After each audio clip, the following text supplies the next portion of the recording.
Good morning and welcome to Temple Buddhist Center's Sunday meditation service. My name is Dave and I'm honored to be of service this morning. We hope that our service finds you happy and healthy, but please know that if you're struggling in any way, we hope that Temple Buddhist Center can be a source of refuge for you as we open our hearts to you and your loved ones. Let's begin this morning with some conscious breath work, taking a few moments to ground, to experience the body, and to breathe together. Conscious breathing is where you seal the mouth, breathe deeply through the nose, and then pause for a moment before releasing slowly so the exhale is longer than the inhale. Let's begin. Breathing in, pausing just a moment, feeling the fullness of the lungs, and releasing slowly. And as you release, checking in with the body, just being aware of what is present and alive in the body right now. The second conscious breath, pausing just a moment, ventilating this precious human form, then releasing slowly. And as you release, see if you can release any worry or concerns from the week. All the energy of doing, going, striving, accomplishing. Just allow yourself a few moments to cultivate the energy of being, not doing. And a third conscious breath together. Pausing just a moment and releasing slowly. And as you release, taking time to invite into your awareness the present moment, fully arriving in the here and now. Here at Temple Buddhist Center, we like to begin our service with a chant. And chanting is an integral part of every tradition, and it's not about being a singer, it's about having a voice. And Victor will explain our chant today. Once the computer cooperates.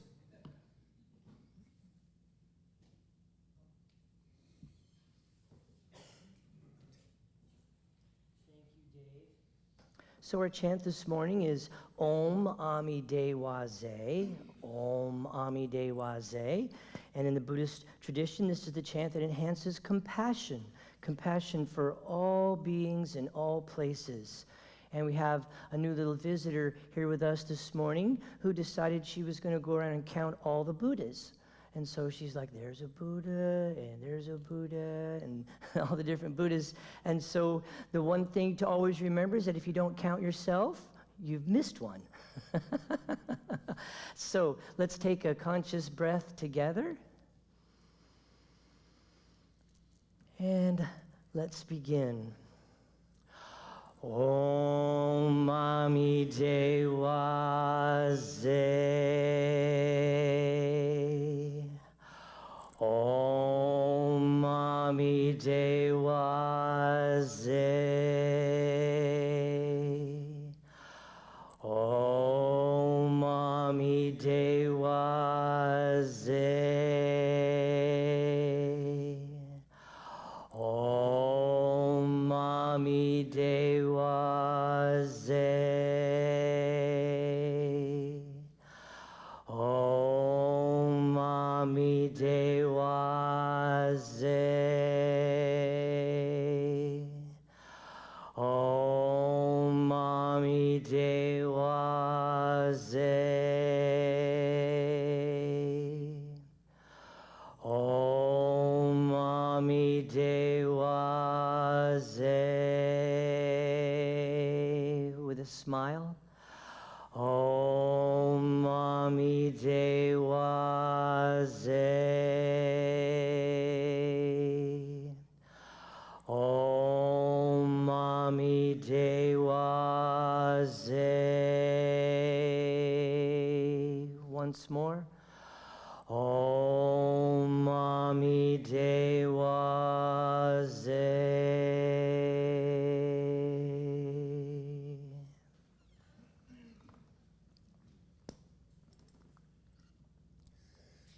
Here at TBC, we practice Western Buddhism, a blend of Eastern philosophy and Western psychology. This new and exciting form of spirituality is dynamic, inclusive, active, and focuses on core Buddhist insights as well as mindfulness, meditation, and their practical application in our daily life. Our goal here isn't to get everyone to agree on one lineage or philosophy. Rather, it's on cultivating a shared experience of mindfulness, oneness, and love. Whether we are chanting, meditating, or sharing from the heart, we respect that you will participate only at the level that feels comfortable for you. We take refuge in the three jewels and acknowledge these core values as expressions of the awakened mind: the Buddha, the Dharma, and the Sangha. We value awareness of our own Buddha nature as well as the Buddha nature of all beings, allowing a new perspective of this and every precious moment. The second jewel is the Dharma, the truth teachings that release us from fear and delusion and help us to realize the true nature of who we are. And Sangha, our spiritual community, an essential part of growth where we practice the teachings together and support each other along every step of the path. Let's just take a moment now to silence any electronic devices and to prepare a meditative environment. And we will begin with the prayer of refuge. We will recite this together 3 times in honor of the 3 jewels. Together, in Buddha, Dharma, and Sangha, we go for refuge until fully awakened through the power of generosity, ethics, patience, enthusiastic effort, concentration, and wisdom. For the sake of all beings, may we realize and demonstrate our innate goodness. In Buddha, Dharma, and Sangha, we go for refuge until fully awakened through the power of generosity, ethics, patience, enthusiastic effort, concentration, and wisdom. For the sake of all beings, may we realize and demonstrate our innate goodness. In Buddha, Dharma, and Sangha, we go for refuge until fully awakened through the power of generosity, ethics, patience, enthusiastic effort, concentration, and wisdom. For the sake of all beings, may we realize and demonstrate our innate goodness.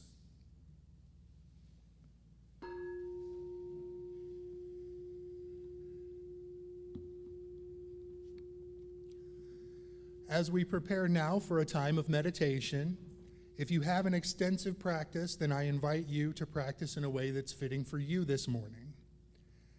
If you're new to meditation, we'll begin with an opening dedication. We'll sound the bell 3 times. There will be a brief guided meditation, and then we'll spend approximately 12 to 15 minutes in noble silence. Let's begin by breathing together with a conscious breath.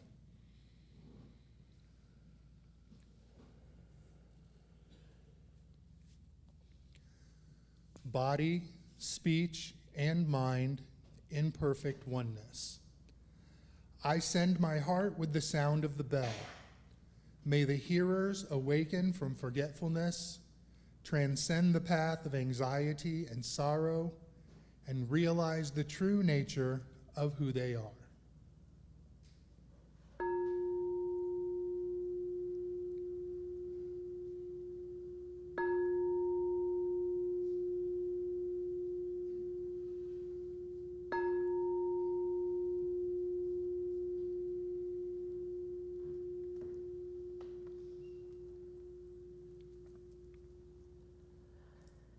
As the sound of the bell recedes into the stillness, it acts as a guide for us, showing us the way.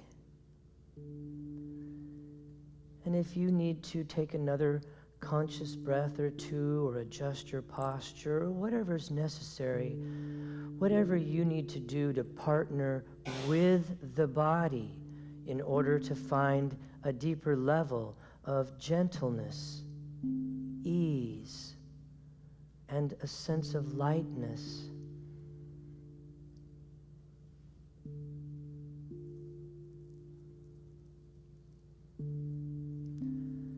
And as the breath settles in now to its natural flow, its natural rhythm, we check in with the body once more to scan for any points that might be tense or contracted, remembering to release the forehead, unfurrow the eyebrows, let the jaw rest easy, the shoulders relax and drop away from the head, and the belly softens and releases.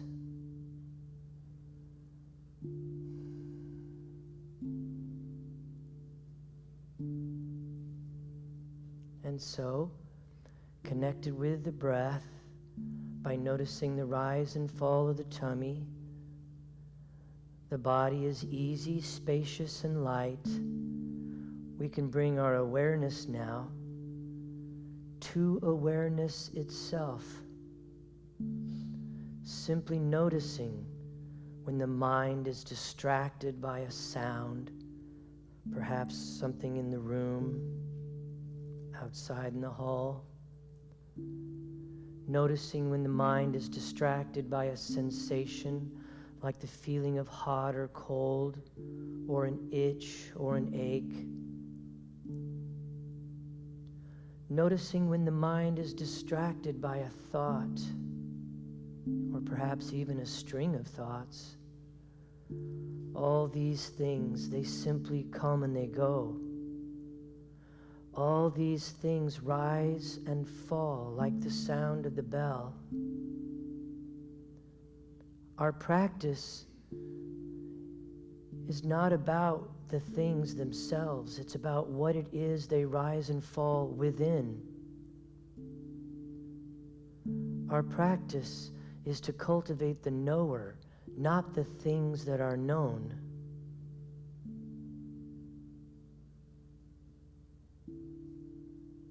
It's as if the mind were like the sky, vast, pure, blue and clear. Everything else is just weather. Clouds, rain, storms, wind, all upon a backdrop of clear, vast blue. And so, connected to the breath, the body is gentle, easy and light. The mind is clear, yet it is also receptive to whatever might appear and disappear. And the heart is open. We can move more deeply now into our meditation.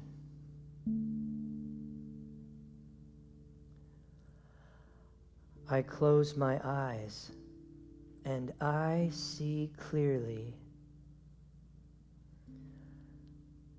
I stop trying to listen and I hear truth. I am silent, yet my heart sings. I seek no contact and find union. I am still, yet move forward. I am gentle and need no strength. Returning again and again to the breath, to the moment. Returning again and again home.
And so I invite you to remain in a meditative state as you bring your awareness to the sense door of sound, noticing the sound of my voice or the sound of the air handlers in the room.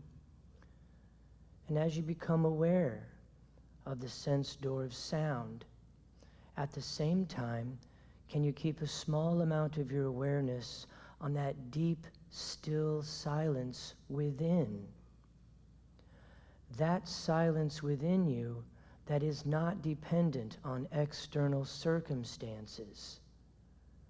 It is always there, always still, always silent.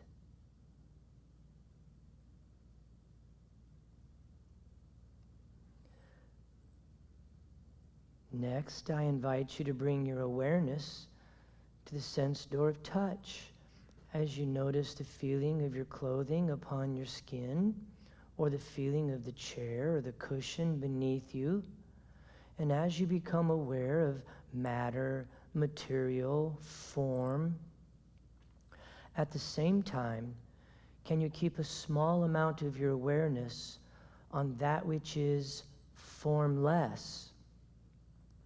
In other words, can you be aware of awareness itself? It's like pulling the camera back one step. It's like the flashlight, not seeing necessarily what the light is shining on, but seeing itself.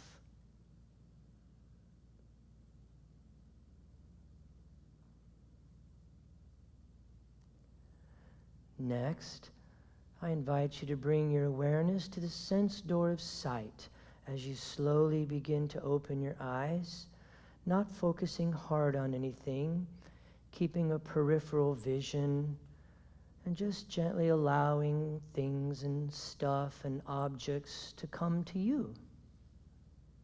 And as you become aware of colors and shapes, people, walls, at the same time, can you be aware of the space that surrounds them, as if you were looking at a negative photograph? And can you be aware or sense the space in this room or around the building? And can you sense the space around our planet, realizing that not only is our planet spinning, but it's also orbiting. And our solar system is part of the Milky Way, which is also spinning, and at the same time hurling through space at a fantastic rate. You are never in the same space for more than an instant. And next, I invite you to bring your awareness to the breath as we take a conscious breath together.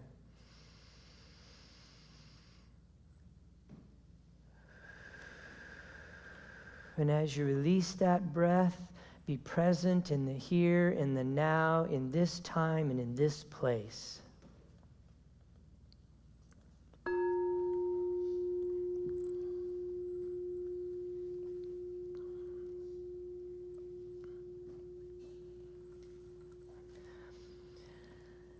Thank you so much, Dave.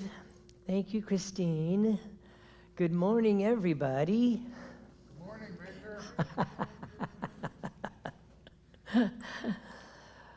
So I want to, of course, welcome everyone. We have new folks that have been joining us since our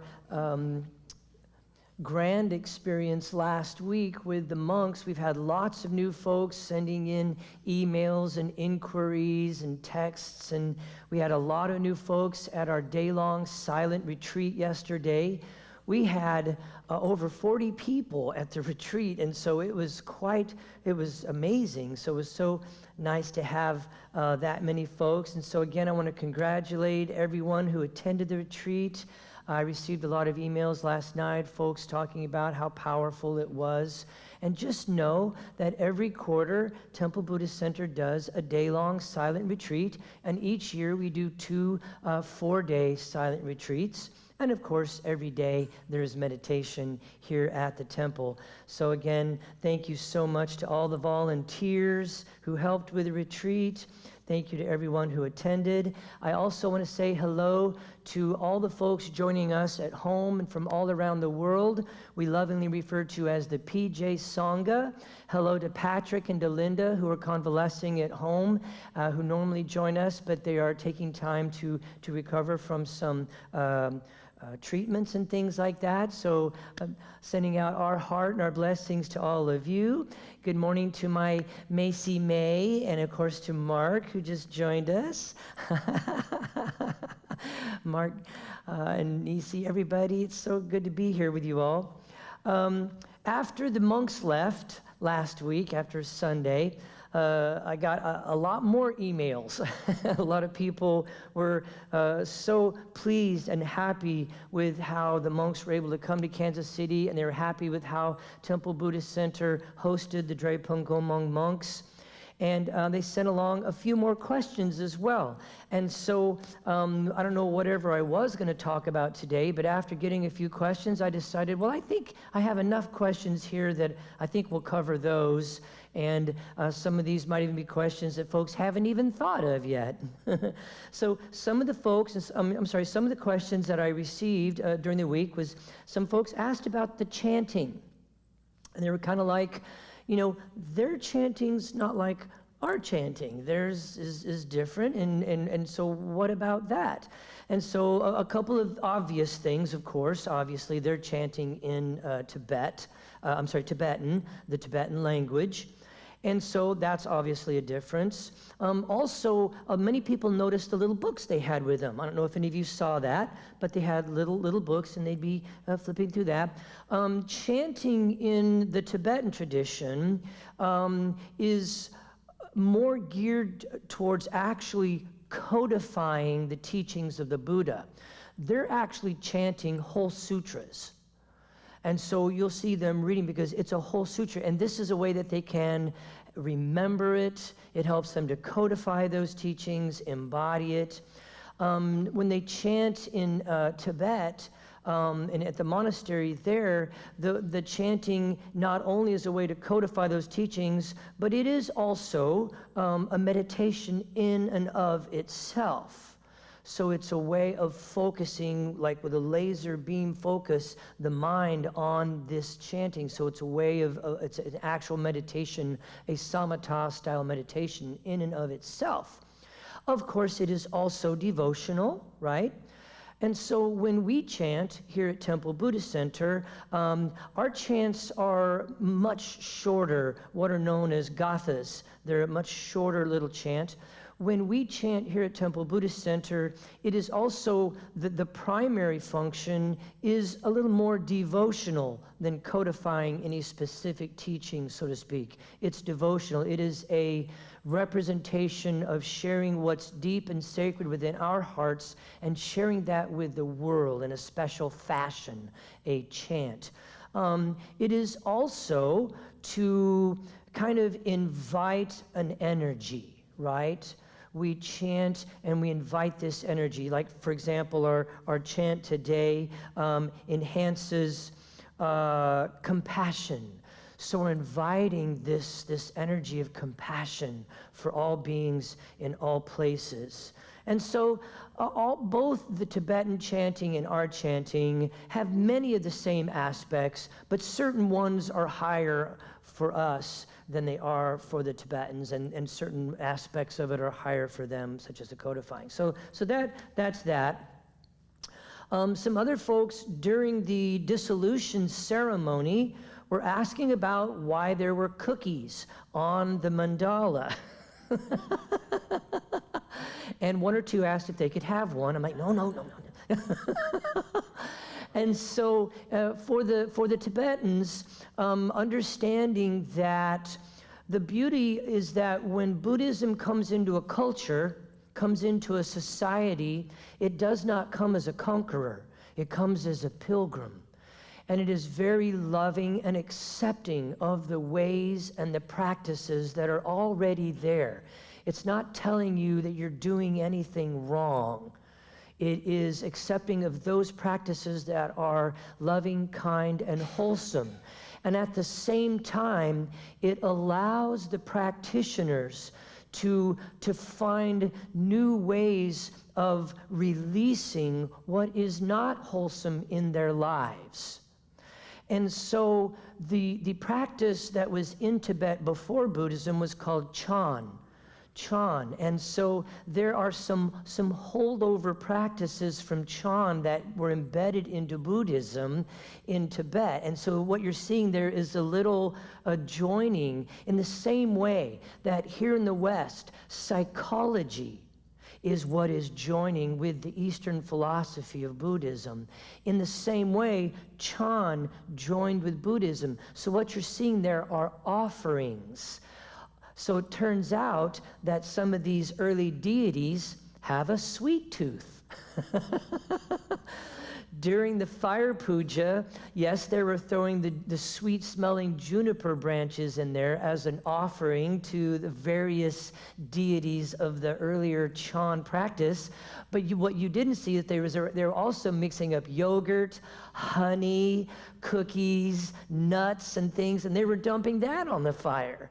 So I was very, very happy to hear that the deities had a sweet tooth, because that just seemed to make mine feel all the much more okay.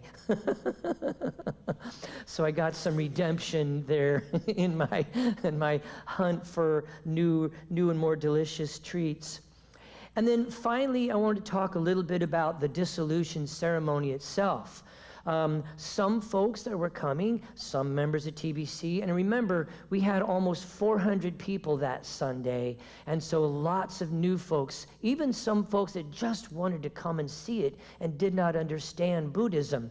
And so there's this gorgeous mandala that took an entire, sand mandala, took an entire week to make, grain by grain, right?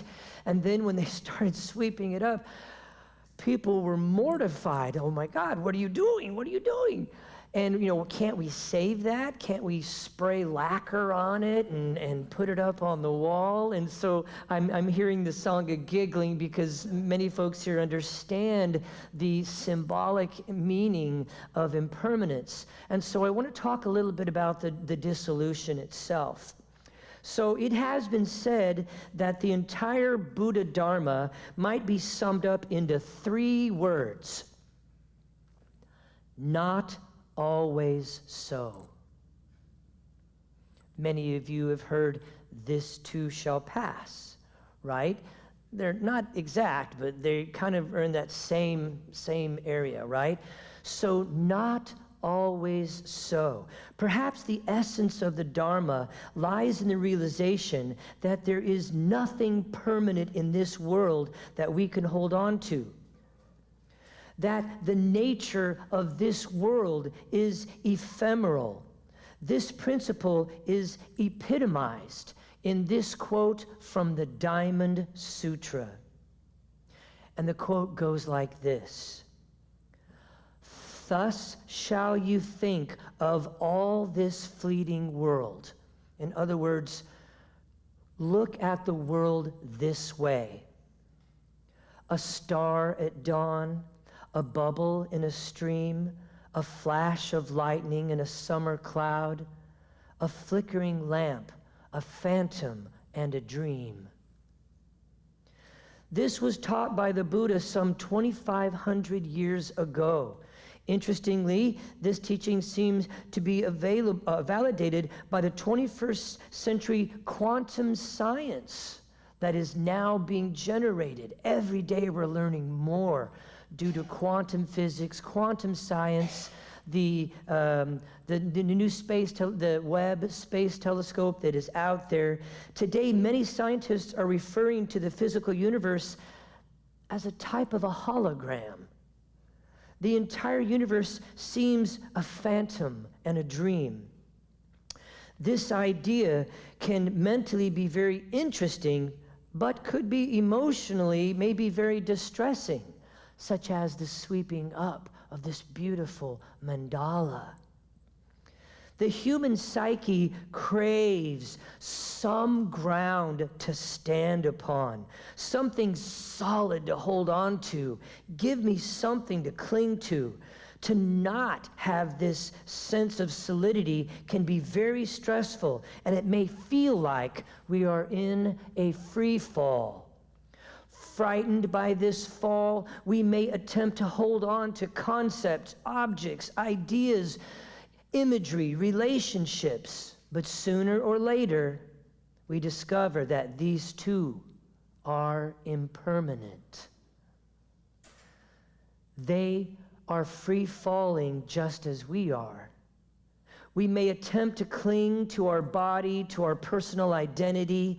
Mortality is a continuous teaching of impermanence. To die is to fall into the great unknown. The bad news is that there is nothing that you can hold on to.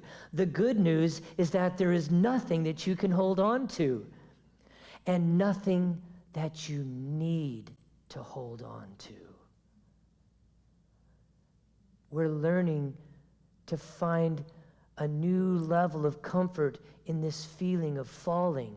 Robert Brummett, whom I'm quoting a lot from in today's talk, reminds us that the spiritual path is like jumping off of a cliff and falling. Waking up is realizing there's no bottom. It's all an illusion. There is nowhere to fall, no reality itself there. Your body will die, but you will survive. Only illusion dies. I can share a little experience along these same lines that for much of my life, it has been so important for me to learn to control the experience of the people around me, those that I loved.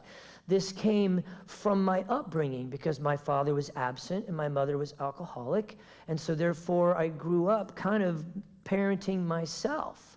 And so it became important for me to control the experience of those around me, because if I could do that, then I could achieve some level of love and acceptance, because I was manipulating their experience, but it was always an illusion. It's not possible for you to control the experience of those around you, especially those that you love. They are on their path, whether they know it or not. They are on their path of awakening. The experiences that are coming to them are the exact experiences that they are supposed to have. How do we know that? Because that's the experience they're having. We do not know another soul's journey. So these are the experiences they are having. As Eckhart Tolle tells us, they are drawing to us every experience they need for their soul's awakening. And so to my amazement, this fear of not being able to control their experience felt like free falling. And as I realized that I cannot control their experience, there was a liberation and a freedom that I too was free falling in the same way that they are. We are all free falling in this beautiful cascade, waterfall, if you want, if you will.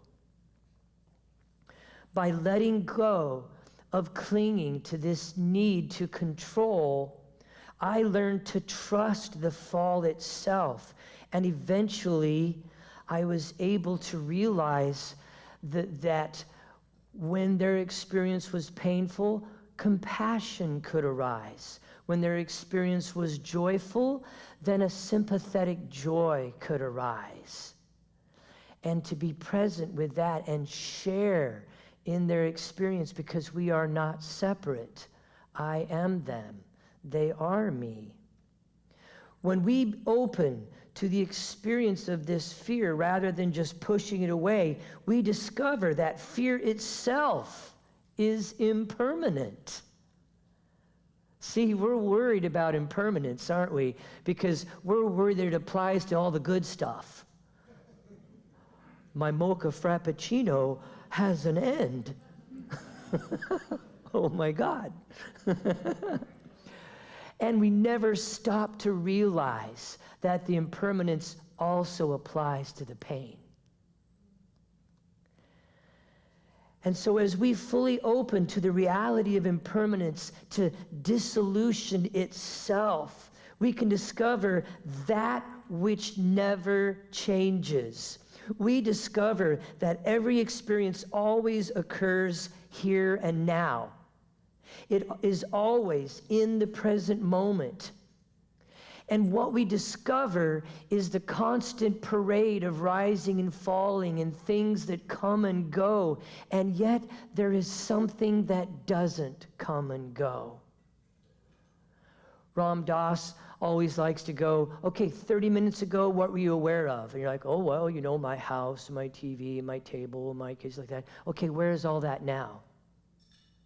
Well, what are you aware of now? Okay, well, now I'm aware of the screen and people and the floor and Victor and the windows. Okay, good. In 20 minutes, where will all of that be? Everything is coming and going constantly. All of this applies to our thoughts too.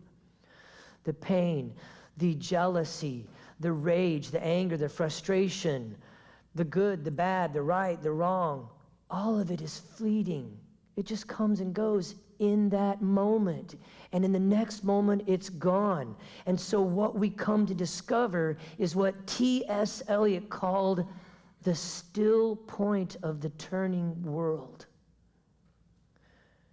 His little poem goes like this: at the still point of the turning world, neither flesh nor fleshless, neither from nor towards, at the still point, there the dance is, but neither arrest nor movement. And do not call it fixity, where past and future are gathered, neither movement from nor towards, neither ascent nor decline, except for the point, the still point. There would be no dance, and there is nothing but the dance. Everything in this world is impermanent. It's all a dance. Deep realization of this brings us home to the still point, the eternal presence in every moment. Thank you.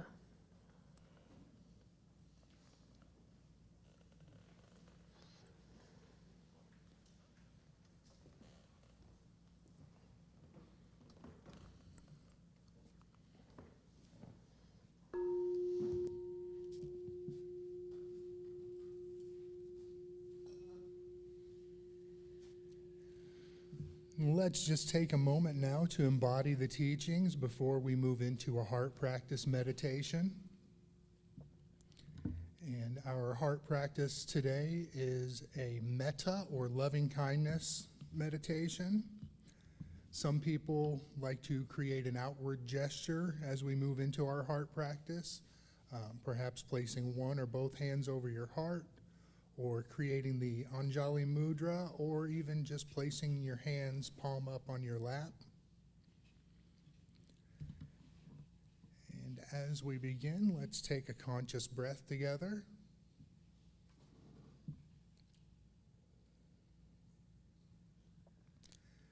And as you release that breath, bring to mind a full body image of you.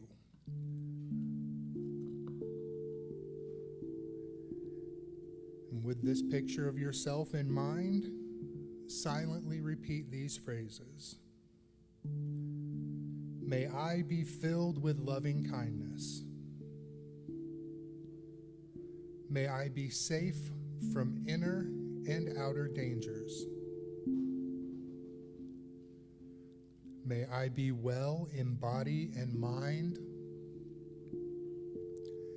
And may I be at ease and happy. And a conscious breath.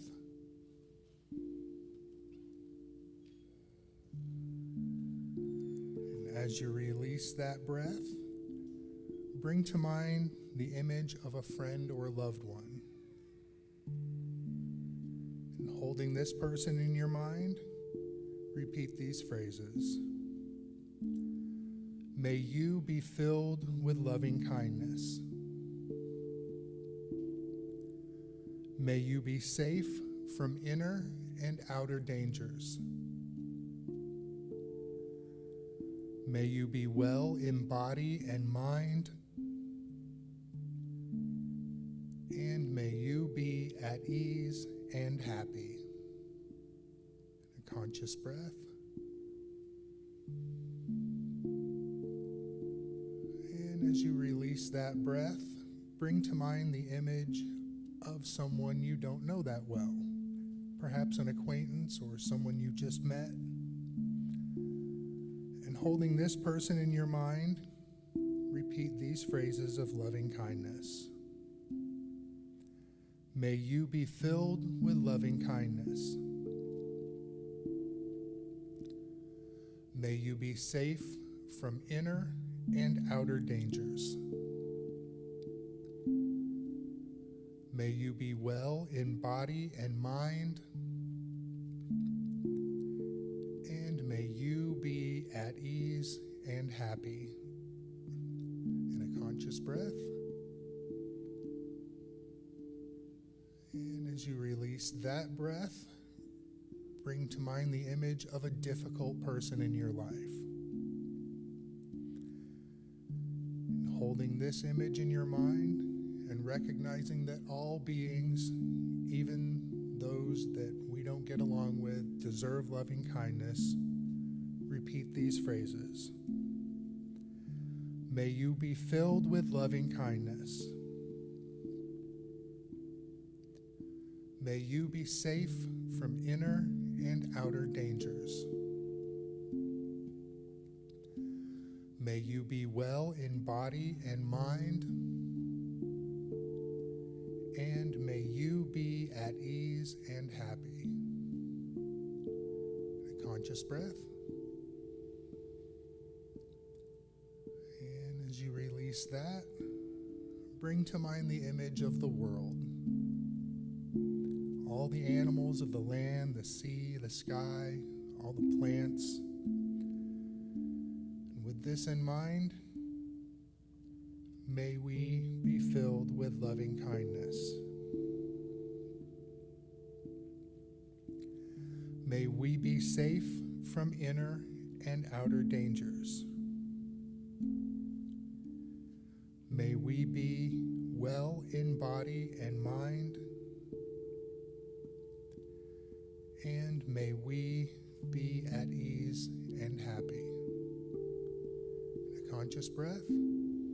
And as you release that breath, open your eyes and smile.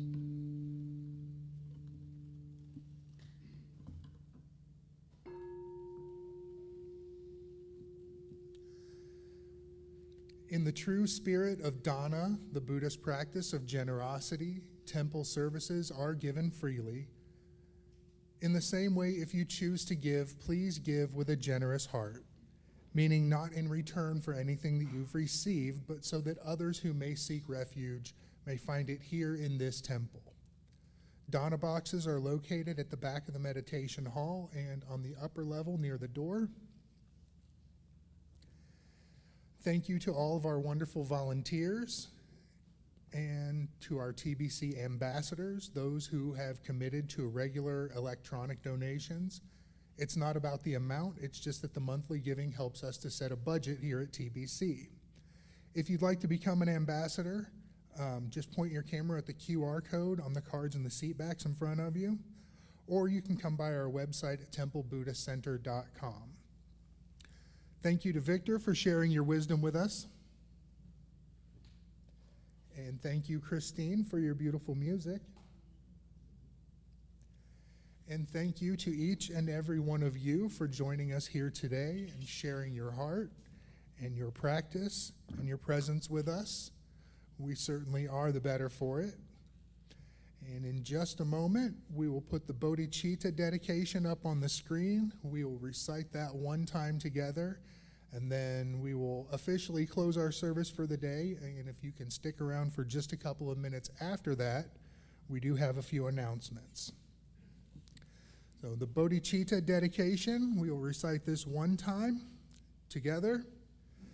May the pure, brilliant sun of Bodhicitta dawn in each and every heart and mind, dispelling the darkness of suffering and confusion unstoppably until all are illumined and awakened.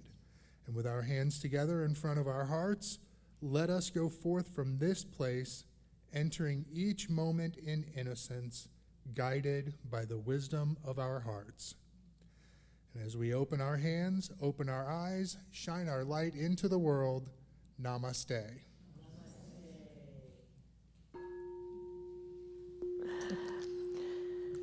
Thank you so much, Dave. Thank you, everyone, for being here today. A big thank you, of course, to Carrie for all the crumble cookies that she brings tirelessly and relentlessly to Temple Buddhist Center so that we might have some delicious treats. Downstairs after the service, there's coffee, tea, cookies. So when you go downstairs, please introduce yourself to someone. Say hi, make a new friend, and expand your Sangha. Don't forget the Women's Wellness Weekend is coming up September 8th through the 10th.